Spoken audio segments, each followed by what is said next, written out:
You're listening to Bloom After Baby, the podcast. We're your hosts, Rachel Daggett and Jen Jordan. We're a therapist and a doctor and both moms of two. We're here to discuss the mental health and wellness needs that are unique to motherhood. From confusing hormone swings to your expanding body to boundaries in tricky relationships, we'll give you the information you need to experience motherhood in a way that feels good to you. Thanks so much for tuning in. Let's get to it. Hello, friends. This is Rachel. Today, I'm so glad that you are tuning in today and joining us here at Bloom After Baby on our podcast. Welcome. And today, I get to have this amazing conversation with a friend and colleague of mine, Bryana. She is a licensed marriage and family therapist. She has her master's degree in clinical psychology. She's also an infant, family, early childhood, and mental health specialist and a perinatal mental health specialist.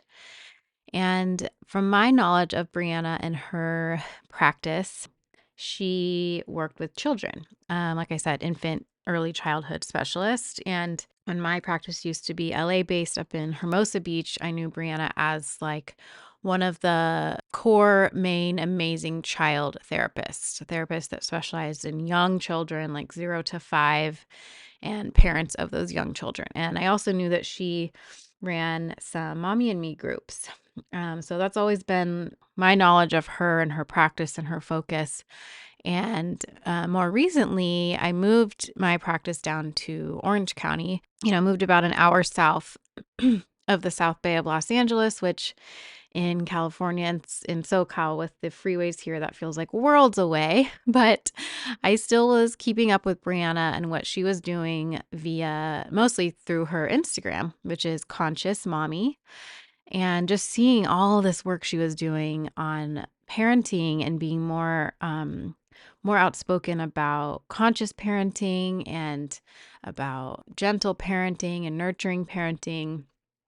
And I mentioned in my combo with her, mutual friend of me and Bryana is Amy Quinn, who I also did a podcast episode with a few months back. It was on our Bloom After Baby podcast episode 10, how to connect with your soul self, a body gratitude practice. So Amy and Bryana are pretty close friends and they work closely together. Anyway, as I was seeing what Bryana was doing online, I was so intrigued by seeing how much her focus was on the parents. And like I said, Parent Yourself First, which is actually the name of her book that will be on pre-order hopefully this summer and will be out and launched early next year, I believe. So she's been working really hard on this book and hustling over on Instagram, and she created this incredible online community for parents. I wanted to have this conversation with her to share with us her philosophy and her approach around parenting and what her definition and understanding is of parenting yourself first. And I'm so excited for you to hear this. I walked away from this conversation feeling honestly a little bit speechless. I mean, Bryana is an incredible speaker and she is full of so much spirit and has so much to offer us. I admire the gentleness and compassion and grace that she brings to the table, along with the strength and fire and passion and directness that she brings. So let's go ahead and jump into the conversation. And again, thank you so much for being here with us. And you can find Bryana at her handle Conscious Mommy, and you can find us at our handle Bloom After Baby. Let's jump in. Okay. Hi. Hello. I am so happy to be doing this with you. Me too. I can't wait to hear about everything you're doing. Oh my goodness. It's crazy. That's a little too much, but it's okay. Well, yeah. And I saw Amy recently and she said for a hot second you were going to be moving. Yeah, I was But going now to. you're not. Now we're not. I wanted to move. I desperately want to be out of Los Angeles. Yeah, desperately. I feel I that. want to be back in Pittsburgh. I want all the weather. I want all four seasons. I want the small community. I want the old ladies with their babushkas sitting on the porches watching the children. I want kids walking everywhere instead of parents being chauffeurs. It's just what I want.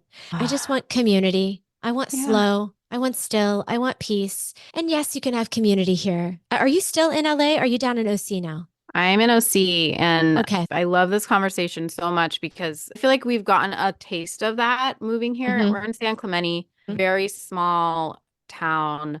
It's like the southest you can be in Orange County. So we're like right before Camp Pendleton, just open, right? And Right. it is, we moved here right before we had kids. So like, I don't think we even knew what we were doing at the time because before Mm-hmm. we had kids, living in LA was great. Like, it was so much fun. There was always something to Yeah. do.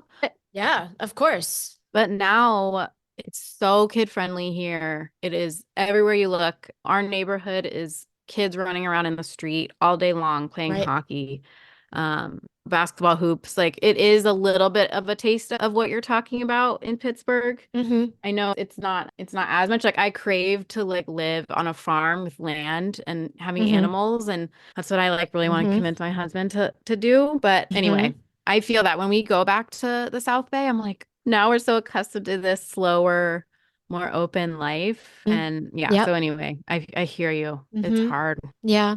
Yeah. It's hard too, just because it feels like LA's not really set up for children. Like it feels Mm-mm. like children are like an afterthought and an Mm-hmm. inconvenience. And I hate to speak so generically and so generally. The South Bay is great. Like there's Mm-hmm. nothing wrong with it. It's fantastic. I absolutely love it. But I Yeah. do think that when you live in Los Angeles, you don't realize that like life exists outside and Yes. it exists differently and it's just as good and in many respects even better. And Yeah. I think that we get really like delulu here in thinking Mm-hmm. that this is the only way of life, that like stress as your Mm-hmm. baseline, busy as your baseline, normal. What are you doing if you're not Yes. stressed and busy? Like it's Yep. it's that's just the energy of it. No one's saying that. Nobody is Mm-hmm. saying that with their words. We're all just frazzled and chaotic Mm-hmm. and on the move constantly, never time for each other, carving out Yeah. time for each other. And this is especially true in motherhood, right? It's like, Yeah. oh, we've got to get together. And it's like 6 months later. So glad we did this. We should do this more often. And then another 6 months Yeah. goes by. And I'm just like, what are we doing? I know. We cannot function like that. When we prioritize the children and our identity as mother over every other thing that we've got going on, we Mm-hmm. lose so much. But when we prioritize all the hats that we wear, we have so much to gain. You know Mm-hmm. what I'm Yeah. saying? Yes. So, girl, I have just been on like a spiritual journey of just like, how do I get that in my being? How do I embody that? Like someone Right. who is so busy. And that's Yeah. truly my trauma response. And it's just how I go Mm-hmm. about life, just like always on speed, always doing things. How do I get stillness in? How Oh, do I I slow know. down? How do I connect to myself, to nature, to the people around me? How do I stop hinging my worth on what I'm doing and what I'm achieving and think about my worth in terms of it just being this immutable quality that I have because I have it and there is no Mhm. qualifier for my worth? How do I get there? So Mhm. that's been just where I have been. Oh, you're speaking my language. And I feel like I like was on that path prior, and being therapists, you're propelled into that journey whether you want to or not, as when you go through your training, if you're getting good training. But Right. parenthood has just made that so much more in my face because I've been so Mhm. convicted by wanting to parent that way, wanting to teach my children that. But then of course there's a mirror in your face of like, are you doing that? Right. Yep. And what are you hinging your worth on when really having to practice what you preach in parenting, which is why I'm so excited to talk to you about your book and all the work that you're doing, because this whole idea of reparenting and parenting yourself and all of these things that I thought I understood and could intellectualize until I was actually in it. It's such hard, deep work. And I feel like in this society that is structured in the way that it is, what you're speaking to of constantly being busy, constantly looking for the next thing, looking for the next thing to achieve, making the next plan, it makes it so much harder to parent in this conscious way. So, yeah, has that been a part of what brought you to want to write your book and do all this work? I mean, so much has led me to writing this book. I didn't know that this was going to be a book about parenting yourself first. Oh. I didn't know that. I thought that I was writing a book that was teaching parents how to connect with themselves and how to connect with their children and how to prioritize true connection. And it was in the development of the book that my editor was like, this book really feels like you're teaching parents how to parent themselves first. And we were all just like, that's it. Like, that's the title of this book, Oh my Parent gosh. Yourself First. Yeah. And you know what really led me to, everybody has a story, right? And so what really led me here was being in relationship with a mother who did not parent herself first. And as a result, I specifically, there's four of us, but I'm the oldest daughter. I held a lot of her unprocessed pain and baggage and shame and wounds. And I did it naturally, not realizing that I was doing it, but I did. And it wasn't until I was in college and I would say something about my upbringing, like as if it was normal. And people would look at me with such a curious, like, what is this girl talking about? That kind of got me thinking, like, oh, did things happen in my childhood that other people did not experience? Right. I was like, is this why I feel so dark?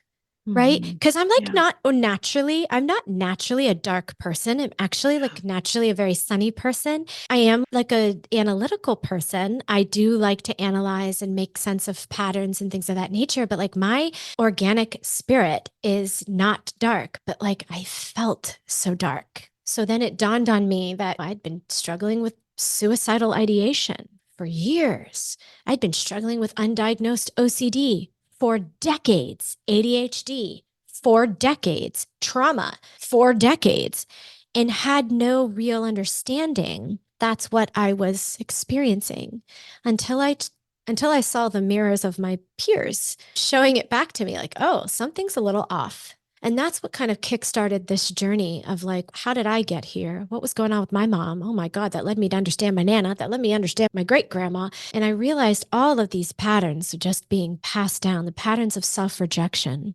patterns of perfectionism, the patterns of self minimization, the patterns of even like shutting down and then exploding, even suicidal ideation and depression. And these things are all so cyclical in nature. And pulling those apart it took me almost 20 years of therapy to start dissecting these and making sense of all of this with me and my own experience. And then working as a therapist, hearing clients' stories and seeing very similar journeys of like, whose words are those words? Whose story is that story? You're sitting here telling me that you are a failure. There is no evidence whatsoever prove that you are in fact failing yourself or failing your child.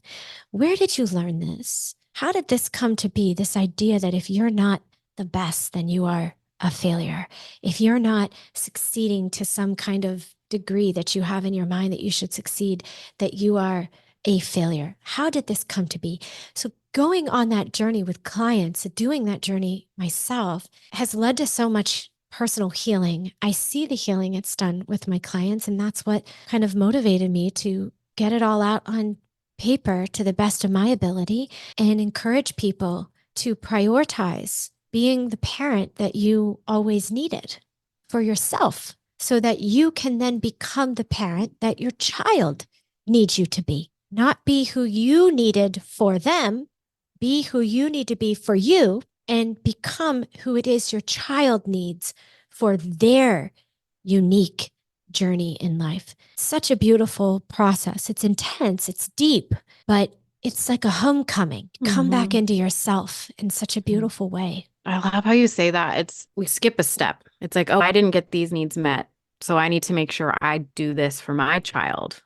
But you're right, your child is not you, and they don't have the same needs necessarily. And then in many ways, we're just passing down our own unresolved trauma and our own stuff onto them. And then they end up carrying our stuff, which is what happened to you and what happens to so many. What do you, I think about this a lot, like just the differences in generations. Do you feel like the generation of mothers that came before us, the generations of mothers who mothered us, do you think it was a pattern in that time of the world for them to not know how to parent themselves I or fill do. their own needs? I As definitely think martyrdom was the norm then. And I definitely think that the mothers who mothered us, every mother is doing their best. And I really do believe that was their best. And like my mother, she was a cycle breaker kind of girl. She was a cycle Mm, breaker. There were some serious problems that I don't speak about because it's my mother's history. My mother has passed on and she wanted those things to go with her to the grave. And I'm going to mhm, honor that. But there were mhm, some unspeakable things that mhm, happened to my poor mother. And she protected us from that. She was a cycle breaker. mhm. Yeah, her behavior in many ways was very harmful and was traumatizing. And I've spent a lifetime working through it. But that doesn't take away from the fact she did do something to evolve. And I think that Yes. when we come from that deep place of compassion and awareness and understanding, and even like appreciation for what they were able to evolve, while also holding the ways that we were harmed, the ways that we Right. were hurt. And they don't have to erase each other, they can Mhm, just both exist. And mhm. we, as the children of that, adult children now, we get to be able to hold on to that and do the work that our parents couldn't do, which is build Right. emotional maturity. I do Yeah. not believe that emotional maturity was a real value in the previous generation. Yeah. That these like my parents were boomers, right? They were raised by people in the Great Depression. There was a lot of like survival for them growing up. Both my parents grew up very poor. I know a lot of people across the country, that was how their parents grew up. And that pull yourself up by your bootstraps, Yeah. individualistic, you can do whatever you put your mind to. If bad things happen to you, it's because you created that mess, not because of systemic failures, not because of social problems, not because of systemic issues, not because of the laws, none of that. If Right. you are facing a problem, it's because you did it. So you got to fix it. And you better figure that out on your own because this is the real world, baby. Ain't nobody going to be there to help you out. Right. Hmm. And I think that was genuinely how Yeah. they felt. I know for sure Yeah. that's how my mother felt. She felt like she Hmm. was on an island. So, of Yeah. course, she was raising us, preparing us to know what it is like to feel like you are on an island and to feel so lonely. It didn't occur to her that, oh, this is a cycle I need to Yeah. help my children break. For her, it was, this is the reality, right? This is what it Hmm. is. And let Hmm. me get you ready for that. I know that there's like a big push right now for going no contact with families and cutting them Hmm. off and really holding them accountable. It comes across in many ways as like blaming. Yeah, hold accountable. But if somebody's not willing to take on accountability, that's on them. And Yeah. you can't let that interrupt your healing. You can't need that for you to move forward and for you to heal. No. So those are my reflections about the previous generation. I have strong feelings about the lack of accountability. I do feel strongly about it. It does hurt, but it also makes me feel curious. I wonder why. I wonder, like, what hurts are they still hanging on to that makes it Yeah. so hard for them to accept that there were choices and things that they did that were harmful and they can't own up to it, Hmm. right? I feel like that's the organic stage of healing. Being able to get to that point of like, yes, I feel that hurt, but also I feel that curiosity and I feel that compassion. And I want to stay in that instead of in the hurt. Yeah. Yeah. Yes. And then as the adult children now, the millennials who are now parenting young children, I think where I've transparently struggled with and so many clients have is like, okay, how do I move forward now with that relationship? If cold cutoff is not the answer or doesn't feel right, what is the alternative and how do I move forward with like accepting that they may not take accountability or responsibility? And I Yeah. think the biggest, hardest thing is what happened to you as a child is not your fault, but it is your responsibility now as the adult and as the parent of your children to do your own healing, even if your parents didn't or won't. Right. Right. And that is a hard pill to swallow. But I do think once you have your own little ones in the picture, for me at least, that's where the humbling has come in, where it's like, okay, it's not about them anymore. Right. My parents and my grandparents and whatever these other generations went through. And it is helpful to put it into context why they did things the way they did, because you're right. They were doing the best with what they could, with what they had at the time. And they were doing things they had to do to survive, just like every type of human dysfunction, right? It all serves a purpose of helping us survive, but it doesn't mean it has to last forever. And it doesn't mean you're going to need it forever. And it doesn't mean we have to continue that on. But breaking that is so hard because you have to really let go of your ego, right? Of like, they did what they did, but I am responsible for what I choose to do. And now we are given, I think, a new permission. This is something I've talked about in other episodes. I think our generation of mothers have been given more of a permission from the research and the experts and the field of parenting now to nurture ourselves first, because they weren't given that. In many ways, they were like shamed and conditioned to martyr themselves and told that that's what would make them a good mother. And that's what would fulfill you. Your whole life and your worth is in everything that you do for your children. This is why, when children flee the nest, women have these huge identity crises and have no idea who they are, because there is this long-standing social and cultural tradition to lose yourself and to completely abandon yourself and to be comfortable with breadcrumbs of care for yourself. Yeah. And this is why I think continuing to have these discussions to normalize the struggles, the normal, everyday, regular, hard struggles of what it means to be a mom, what it means to be a parent, what it means to be in relationship with children. And if you've got healing work, the way healing work complicates every single one of those things. We have to talk about that and make it a continuous discussion, just as we are today, so that we do have that continuous permission to allow ourselves to heal, to allow ourselves to make sense of what happened, and then decide what do I want to do moving forward? Let's say you had parents who never supported you, like they just neglected you. You needed help and you were on your own. Like, sorry, I'm not very involved with you. Like, I'm doing my own thing, which I know was the case for a lot of, especially elder millennials and a lot of Gen Xers. We just figured things out on our own with not necessarily a ton of emotional support, sometimes not even physical support. We just figured it out. That may make you now, when you see that your child is struggling, unable to tolerate your child struggling. You may feel flooded, overwhelmed, nervous, panicky, empty, hollow. You may have reactions to it that don't really make a whole lot of sense to you, but something comes up. And what do you do with that when you see your child struggling and you're having this reaction? Do you hop in and try to fix? Do you project your powerlessness, your helplessness by trying to be the competent one, the one who is almost over-involved, over-parenting, overdoing it to compensate for ways that you felt you were not being attended to? And if that's the case, parenting yourself first is going into that feeling, being with your own discomfort of what it's like to feel helpless, sitting with that and finding the inner child within, which we all have, who is just saying, hey, is anybody there? Is anybody listening? Can somebody help me? I need some support. And you now bringing that energetic support to that little child within. Now, people ask me, how the heck do I do this when my kid's like flipping out because they can't tolerate their frustration?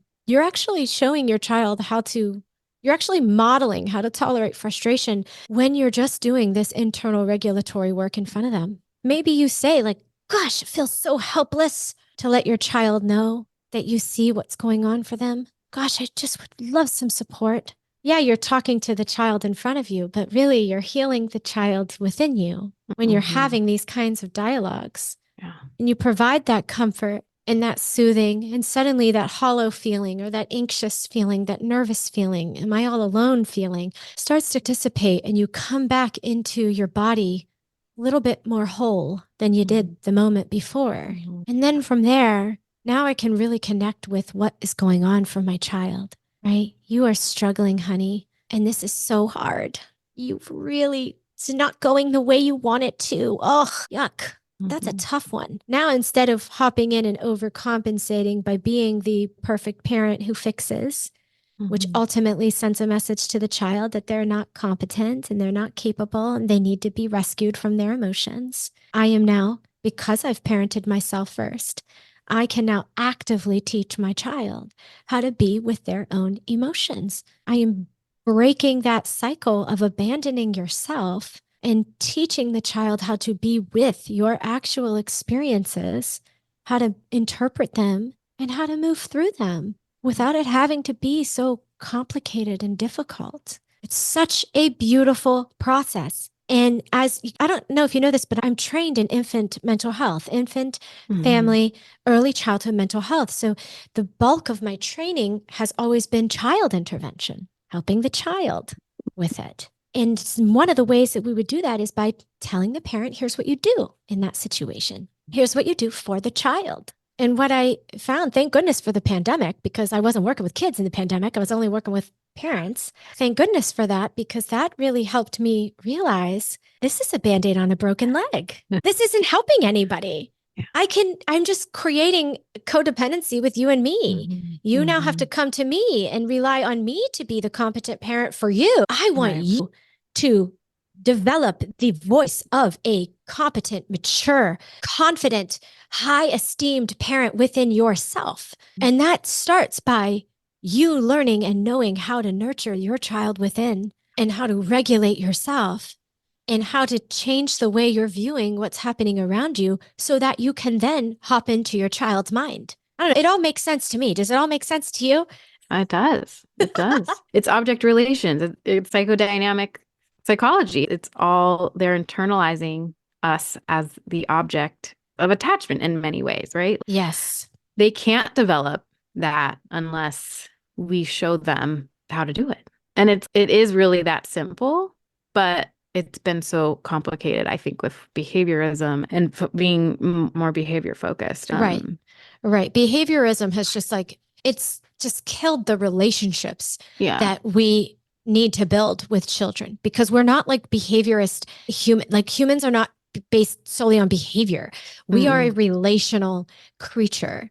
Yeah. And how we are developing relationships. How are we developing safety within ourselves, safety within each other, safety within our community? Yeah. It's not about behavior. It's always about what is beneath the behavior. What are the feelings? What are the needs? Is connection happening? That's what parenting is.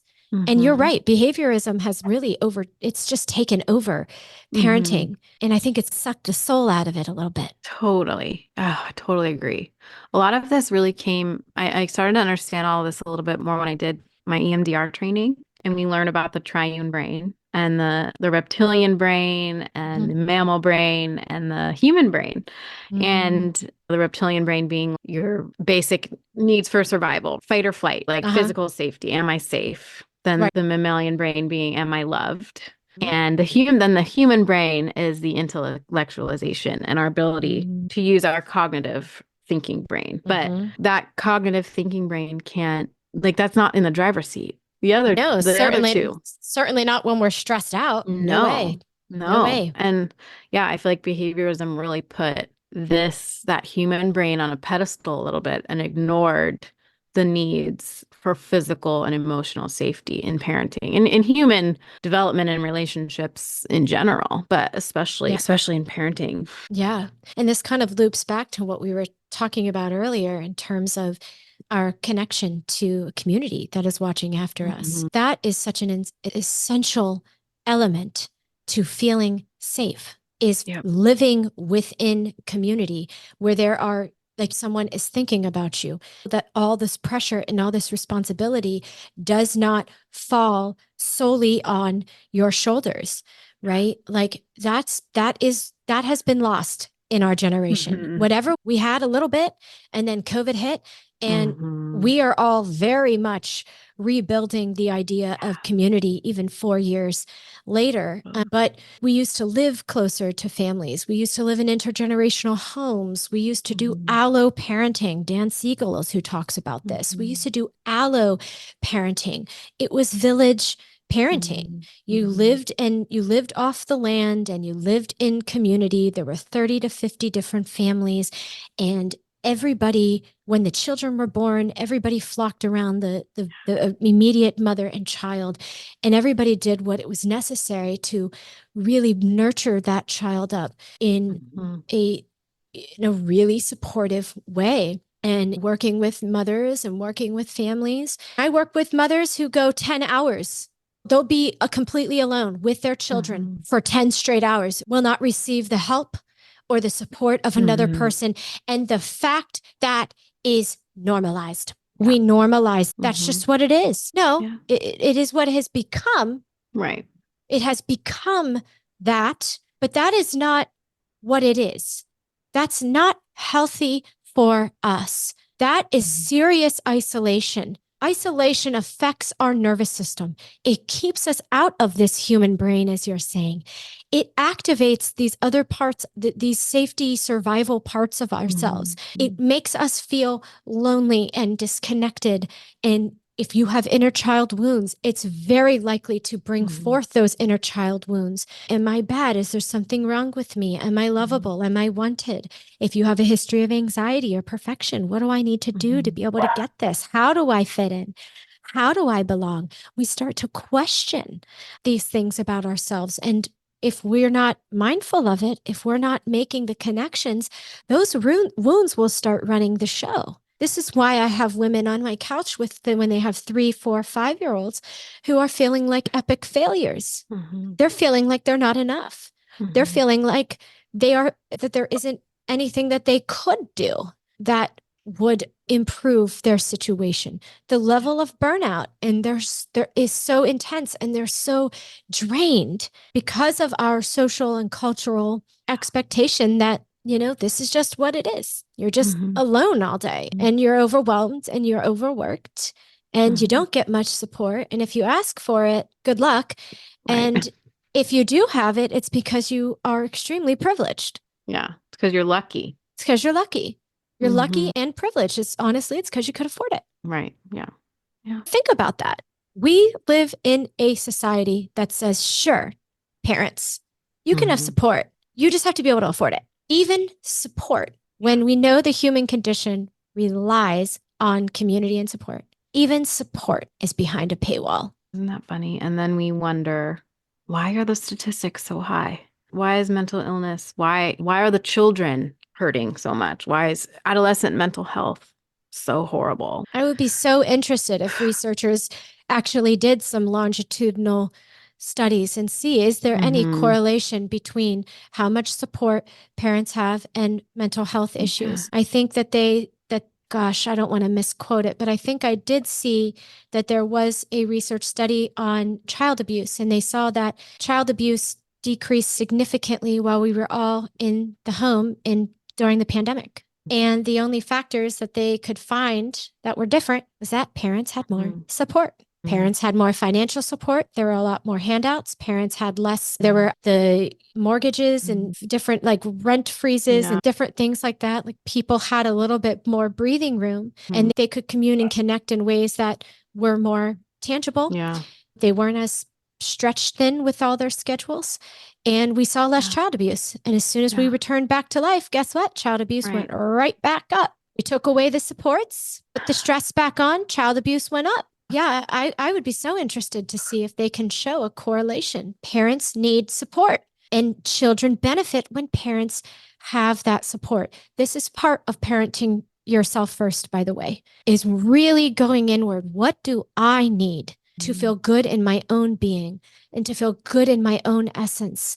What is missing from my life? What do I need to cut out from the busyness of my life to make room for me to do that? Do you get pushback from people on your Instagram or even on your couch who feel like the way we are trying to parent now is coddling. Yeah, definitely. Not so much on my couch because people who are coming to therapy for me they know why they're ready to work with me, but definitely online. And I can actually understand why they think that. I think people misinterpret a lot of these discussions to mean a couple things, that it's so parent focused that you're not providing any direction or guidance to the children, or you're just letting the children off the hook, if you will, because it's developmentally normal. And this idea that like they're just going to outgrow it, so there's no use addressing it. I think people make those assumptions. That's what's being said. And honestly, I do sometimes hear folks misinterpret the literature and say those things without actually understanding that we're really having to hold both the parent and the child. And what we are actively working on, at least I myself as an infant mental health provider and early childhood mental health provider, is the relationship. What is happening between these two people? And how do we set that relationship up for as much function as possible? Yes, we are coddling children when we do too much for them.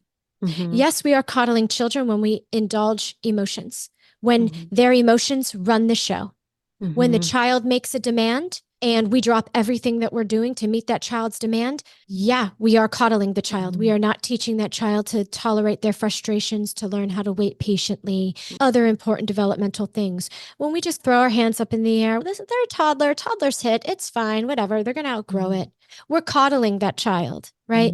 We really got to Mary Poppins it when it comes to parenting, right? High standards, reasonable expectations. I'm absolutely going to have a high standard that you're not going to hit. I don't care if you're two. My standard is high. We do not hit. That is the standard. Now, of course, I have reasonable expectations. I know that 2-year-olds are impulsive and they hit.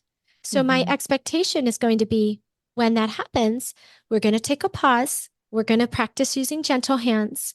We're going to read the book, Hands Are Not for Hitting. And I'm going to continually to reinforce for you that I have very high standards that we do not hit. Right?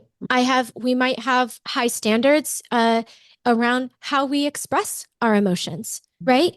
Be angry, be upset, do all of that, have all of that. That is perfectly appropriate. We can't scream some kind of obscenity or knock somebody else down because we're feeling bad. We still have to be mindful of the words that we say. Those are my high standards, right? And my reasonable expectations is that I'm going to teach you how to effectively express your emotions. Our children need that guidance. And so I think when people think that we're coddling kids, it's that they are seeing that some children are not actually getting the guidance, right? There's a lot of messaging. Well, you just need to model it. Just model it, parents, and then your children will eventually get it. In like a perfect neurotypical society, just modeling is going to send all the message. But no, modeling is a third, but we also have to instruct and we also have to guide. We have to do all of these things. And we have to have the 3 C's of discipline, which I talk about in my book. We have to be clear. We have to be consistent, and we have to do this in a connected way. This is how this is like, I know for sure that I'm not teaching parents how to coddle children, right? We're not protecting children from hardship. No way. We're not protecting children from pain. We're not protecting children from struggle. They're going to have all of that. And if they don't, then we didn't do the damn thing well, because that's part of being human. It's having the whole breadth of experience, all the ups, all the downs, all the highest highs and the lowest lows. I mean, you've lived a good life when you've got that kind of story to tell. And so protecting children from that, it protects them from really living a good life. They need to learn how to have it, how to be with their pain. I think I heard Brene Brown say that once. It always stuck with me. Children, I can't take your pain away from you, honey, but I can teach you how to be with it. What a gift. And if we're struggling to do that, it's because we don't know how to do it for ourselves. And that's where the parent yourself first framework comes back. Learn to do it for yourself so that you can then model, instruct, and guide for your child. That's it. Simple. And one of the biggest things I'm hearing, or I'm not hearing, but that I think is missing from this is the punishment. that's, I think, what is the biggest difference in the parenting approach is that I think sometimes the punishment piece and the punishing discipline Right. aspect is that's perceived as the way to That we're instruct or to right, right, teach.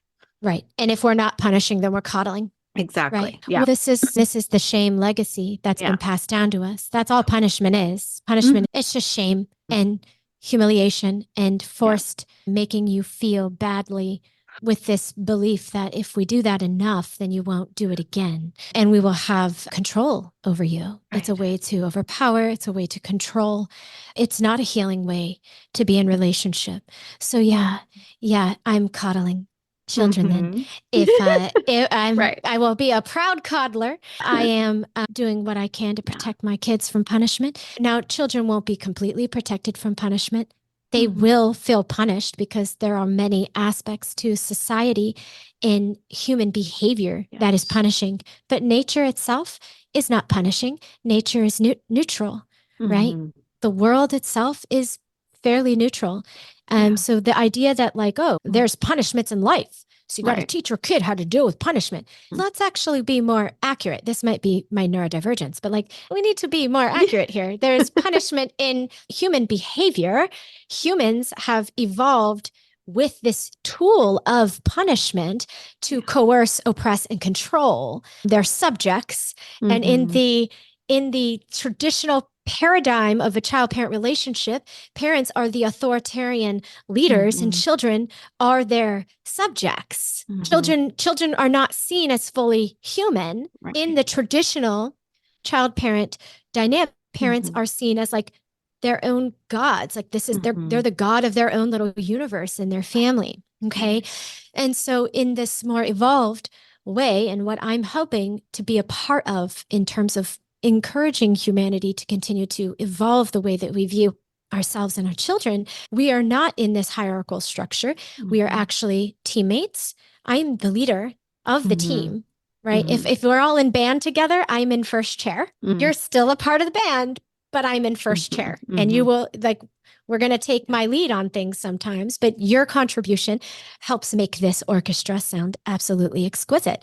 Your contribution, child, makes this family run well and it's meaningful and it's valuable. It's a completely different mindset.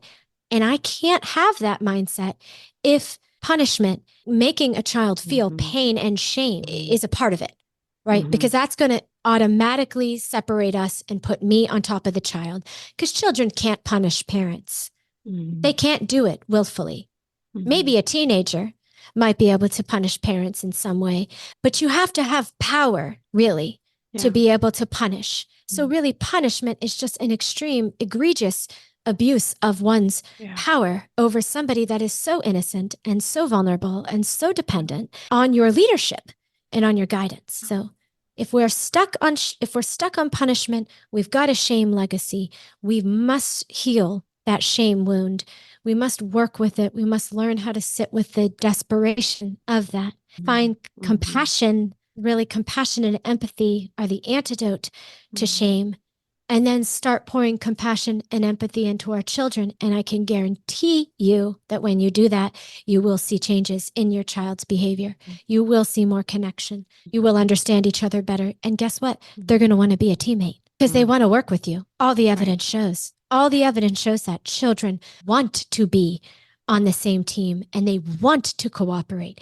They want to collaborate with Mhm. parents.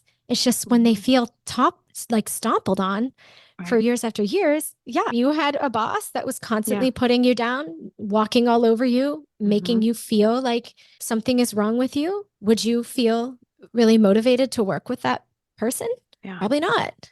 No. So we have to be aware of that. We have to be Mhm. aware of our power and Mhm. how easy it is to abuse your power in your Yes. relationship with your child. Every single one of us are at risk, myself included. Every single one of us are at risk of it. That is a Mhm. cycle I think our generation is working hard on breaking. I agree. I totally agree. Oh, okay. I can't wait. I cannot wait to read your book. So tell us what else do we need to know about parenting yourself first, about conscious parenting, and when can we get your book? Pre-orders, I don't know when those are going to go. So hopefully sometime this summer, but it will come out next. They're thinking like either next January, February, or March of 2025. Okay. But what we need to know about this idea, about this concept, is it is a journey. It is not about the destination. Parenting is never about where you're trying to go to. It is about each step that you are taking along the way and being in the moment and trusting in the process. And so being open to the journey of it and really learning how to be gentle with yourself and compassionate with yourself and bring more attention to the critic that controls you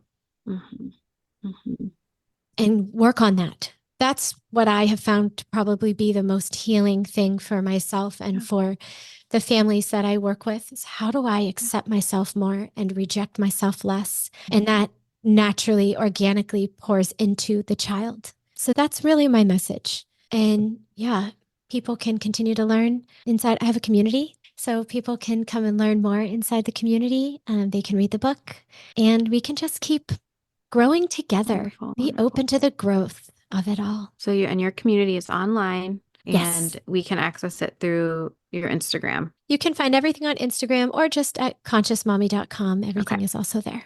Okay, beautiful.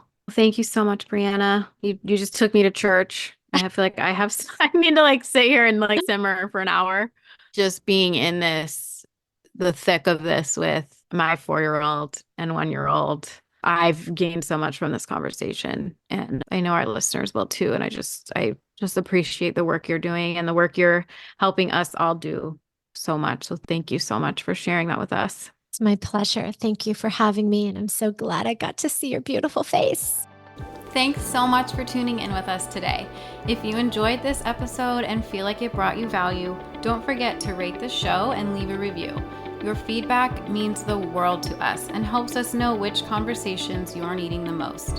And we'll keep bringing you new episodes every week, so hit subscribe so you don't miss a thing.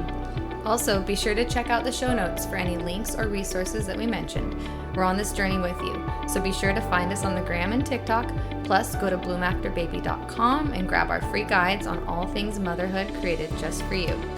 Breathe, be well, and keep growing, mama.